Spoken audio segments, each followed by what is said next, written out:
आज के इस वीडियो में हम अपने पिछली जो सीरीज़ हमने स्टार्ट की है एमसीक्यूज़ की, उसको थोड़ा और आगे लेके चलते हैं। ठीक है, तो उसमें आज हमारे पास जो फिफ्थ क्वेश्चन है, क्योंकि हमने फोर पिछले में देखे थे लेक्चर में।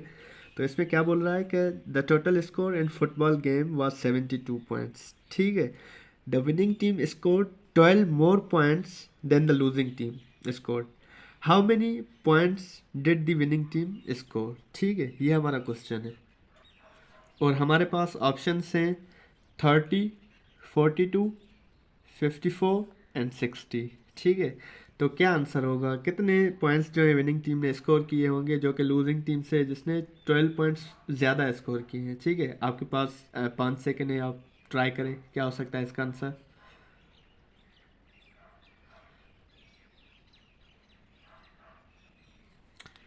आई होप कि आप लोगों ने सॉल्व कर लिया होगा, लेकिन इसका आंसर जो है वो है 42। ठीक है, अब हम देखते हैं कि ये 42 आया कैसे। ठीक है, हम अपने हिसाब से समझने की कोशिश करते हैं इस प्रॉब्लम को। जैसा कि आपको पता है कि हर एक बंदे का समझाने का और समझने का अपना अपना अंदाज होता है, तो मैंने इस एमसीक्यूज को कुछ इस तरह सॉल्व किया है। सपोज मैंने कोई भी एक्स वेरिएबल लिया जो कि लूजिंग टीम्स की पॉइंट्स हैं। ठीक है, और उससे जो विनिंग टीम है वो क्या 12 पॉइंट्स ज़्यादा उन्होंने स्कोर किए हैं, तो मैंने उस लूजिंग टीम के जितने थे उसमें से 12 ऐड कर दिए। ठीक है, ये क्या हो गई, विनिंग टीम्स की पॉइंट हो गई। अब सिंपली हमारे पास टोटल जो गोल्स हैं, टोटल पॉइंट्स वो हैं 72। तो इन दोनों की जो पॉइंट्स मिला के वो कितनी बन रही है 72। तो मैंने इन दोनों को ऐड कर दिया, एक्स प्लस और ये विनिंग टीम के एक्स प्लस 12। तो ये हमारे हो गए 72 जो कि टोटल पॉइंट्स थे। तो इसको मैंने सिंप्लीफाई किया है, ये 2x plus 12 is equal to 72। तो यहाँ से मैंने x का वैल्यू निकाला। कैसे निकाला, सिंपली आप 12 इधर लेके आए, ये बन जाएगा 72 माइनस 12 जो कि होगा 60। फिर आप 2 को 60 के साथ डिवाइड करेंगे यहाँ पे मल्टीप्लिकेशन में, तो वो बन जाएगा 30।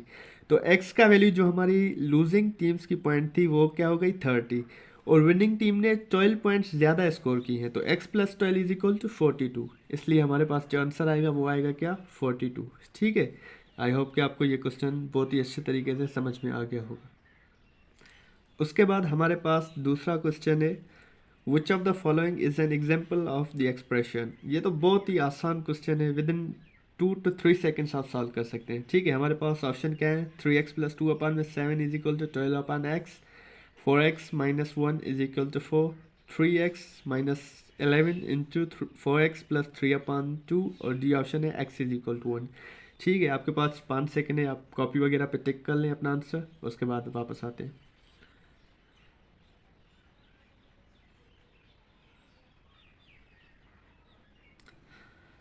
इसका करेक्ट ऑप्शन सिंपली ये होगा।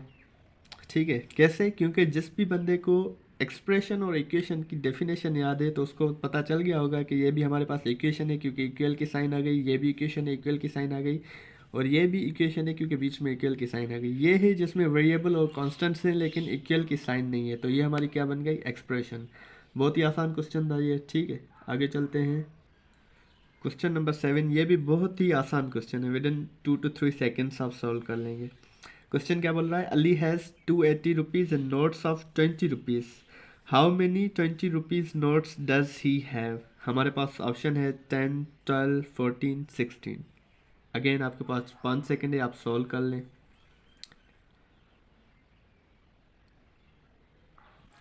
फिर से मैं यही कहूँगा कि हर एक इंस्ट्रक्टर का समझाने का अपना तरीका होता है और स्टूडेंट्स का समझने का अपना तरीका। तो सिंपली आप देखें मैं इसको किस तरह सॉल्व करता।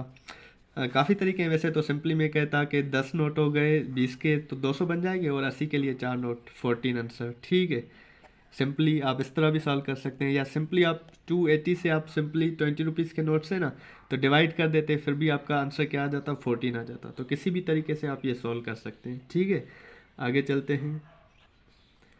अब क्वेश्चन है हमारे पास क्वेश्चन नंबर 8 के, when two integers between 1 and 10 are multiplied the result is 14, what is the sum of these two numbers. ठीक है, क्वेश्चन समझे, दो हमारे पास नंबर है पहली बात, लेकिन क्या 1 और 10 के दरमियान है। ठीक है, और उनको क्या मल्टीप्लाई करें तो हमारा रिजल्ट आए 14, और फिर हमसे पूछ क्या रहा है, उन दोनों नंबर्स में से कोई एक नंबर नहीं पूछ रहा। ठीक है ना, क्योंकि इस तरह के भी काफ़ी क्वेश्चंस होते हैं, लेकिन यहाँ पे what is the sum of these two numbers, उन दोनों नंबर्स का सम पूछ रहा है। तो सिंपली आपके पास अगेन 5 सेकेंड से सॉल्व कर लें।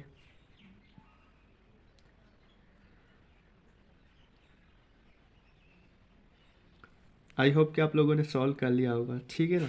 अब सिंपली कोई भी दो नंबर्स इंटीजर में से ट्राई एंड एरर मेथड से आप जो है फाइंड कर सकते हैं। 14 कब बनता है, 1 into 14, लेकिन 14 1 और 10 के दरमियान नहीं आ रहा, ठीक है।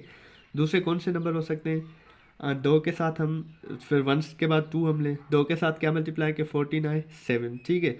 उसके बाद 3 के साथ मल्टीप्लाई करेंगे तो 21 हो जाएगा, लेकिन 14 और कोई नंबर ऐसा आप 1 और 10 के दरमियान नहीं जिनको मल्टीप्लाई करें तो 14 है, ठीक है। तो सिंपली हमारे पास कौन से नंबर आ गए, 2 और 7। यहाँ पे 2 और 7 है, काफ़ी बच्चे जल्दी जल्दी में से इसको या इसको टिक कर देते हैं, ठीक है ना। लेकिन इस चीज़ का खास ख्याल रखना है कि सवाल में हमसे मांग क्या रहा है। इधर कह रहा है what is the sum of these two number, simply 2 और 7 को मल्टीप्लाई करें, हमारे पास जो रिजल्ट आएगा वो 9 आएगा, और ये हो गया हमारा करेक्ट आंसर।